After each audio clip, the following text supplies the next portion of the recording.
Visual and auditory streaming वाले video पर उपासना ने कमेंट किया है। उनका कहना है कि हम घर पर तो अपने बच्चे को डाइवर्ट कर लेंगे, डिस्ट्रैक्ट कर लेंगे, लेकिन स्कूल का क्या? स्कूल वाले तो बहुत डिस्टर्ब होते हैं, कहते हैं सारे बच्चों को डिस्टर्ब करता है, सारा एनवायरनमेंट खराब करता है और रोज हमें शिकायत आती है, वो हमें बिल्कुल कोऑपरेट नहीं करते। वहां के लिए कुछ टिप्स एंड ट्रिक्स बताएं। सो ये इसी मुद्दे पर आज बात करने वाले हैं। आप चैनल को सब्सक्राइब कीजिए, लाइक कीजिए, शेयर कीजिए, पूरी दुनिया में फैला दीजिए। मुझसे कंसल्ट करने के लिए 8168790299 डायल कर सकते हैं। +91 तो फटाफट से लगा लीजिए अगर आप इंडिया के बाहर से कॉल कर रहे हैं। सो मैं आपको यहां बताना चाहूंगा कि अगर आपका भी कोई कमेंट एक्सक्लूसिव कमेंट होता है, यानी बिल्कुल स्पेशल कमेंट है, उस पर वीडियो भी बन रहा है, यानी कमेंट एक्सक्लूसिव भी है, उस पर वीडियो भी आ रहा है, तो आपको मिलेगा फ्री में कंसल्ट करने का मौका। फटाफट से कमेंट कर दो अगर आपके मन में कोई कमेंट है तो। और अगर आपको ये टॉपिक पसंद आया उपासना वाला तो फटाफट से लाइक भी कर लो वीडियो को, क्योंकि वीडियो देख के आप निकल जाओगे, लाइक करना भूल जाओगे। बात करते हैं कि स्कूल में क्या करें। पहली बात तो उपासना, सबसे बड़ी प्रॉब्लम ये होती, मैंने अभी मोना को भी बताया था पिछले वीडियो में, कि हमारी सबसे बड़ी प्रॉब्लम पता क्या है? हम ना सोचते हैं कि स्कूल में डाल दिया हम लोगों ने, कुछ बेस बनाना पड़ता है, यानी कुछ बेसिक चीजें हम लोगों को क्लियर करनी पड़ती हैं, उसके बाद स्कूलिंग होती है। कहते हैं ना कि अगर घोड़े को गाड़ी के पीछे बांधेंगे तो रिजल्ट कैसे मिलेंगे? घोड़ा तो गाड़ी के आगे होना चाहिए, यानी sequencing is very important. So you have to see sequencing, कि सीक्वेंसिंग आपने अपने बच्चे की इंप्रूवमेंट के डिजाइन करिए कि नहीं करिए। जब आप उसको डिजाइन नहीं करते हैं और सीधा कूद पड़ते हैं लड़ने के लिए, यानी लड़ाई में आ गए, तैयारी नहीं किया, ये बिल्कुल वैसा ही होता है। तो उसमें आपको थोड़ा सा देखना पड़ता है, ये सारी की सारी फ्रस्ट्रेशंस आपके सामने आती हैं।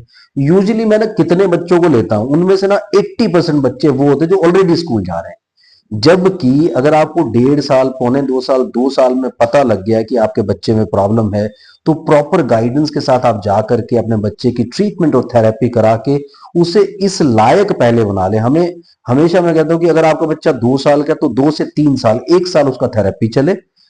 चांसेस यही होते हैं अगर वो 2 साल में वर्चुअल ऑटिज्म डायग्नोज हुआ है, यानी उसका, या फिर एडीएचडी डायग्नोज हुआ है, या लेवल 1 ऑटिज्म डायग्नोज भी हुआ है, तो भी 1 साल के अंदर अंदर वो 100% ठीक हो जाता है और फिर स्कूलिंग के लिए प्रॉब्लम ही कोई नहीं है। लेकिन कई बार क्या होता है कि आप लोग क्या करते हो कि वो सीक्वेंसिंग को डिले कर देते हो।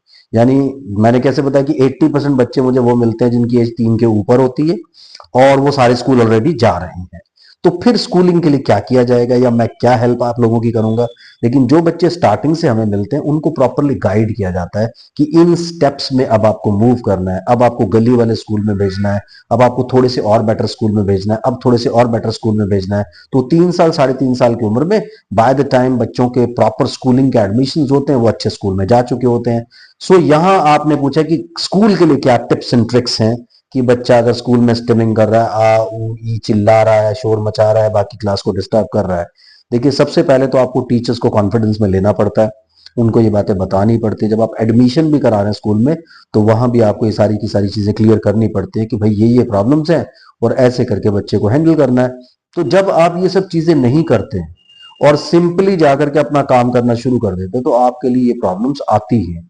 इसलिए थोड़ा सा जोर लगा करके आपको अपने जो स्कूल में टीचर्स होते हैं, जो इंचार्ज है, क्लास इंचार्ज है, उनके साथ एक मीटिंग लेकर के, या स्पेशली जब पेरेंट्स टीचर मीटिंग में जाते हैं, तो उनको थोड़ा कॉन्फिडेंस में लेकर के और पूरा एक अच्छे से सारा ओवरव्यू दे करके कि इस बच्चे के लिए ये चीजें ठीक है, इन चीजों पर ये इरिटेट होता है।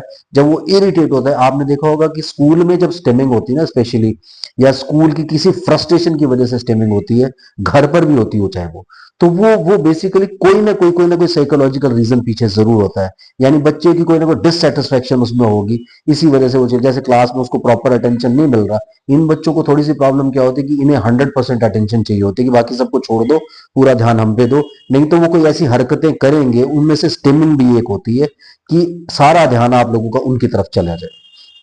तो अगर वैसे ही उनको थोड़ा बहुत अटेंशन मिलती रहेगी, थोड़ी पैम्परिंग स्कूल में मिलती रहेगी, टीचर अपने पास बिठाएंगे, उन बच्चों को सामने आगे बिठाएंगे और हल्का हल्का इंस्ट्रक्ट करते रहेंगे, तो ये प्रॉब्लम्स नहीं आएंगी। टीचर को थोड़ा कॉन्फिडेंस में लीजिए, उसके साथ थोड़ी दोस्ती कीजिए। कहते हैं ना, जरूरत पड़ने पर किसको पिताजी बनाना पड़ता है, आपको पता है।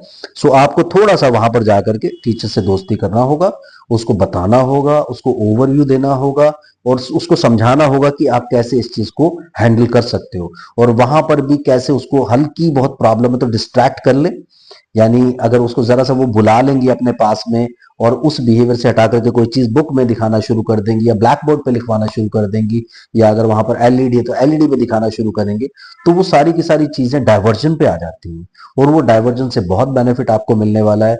लेकिन यहाँ आपको ये बहुत ख्याल रखना है कि टीचर्स को आपको जरूर गाइड करना पड़ेगा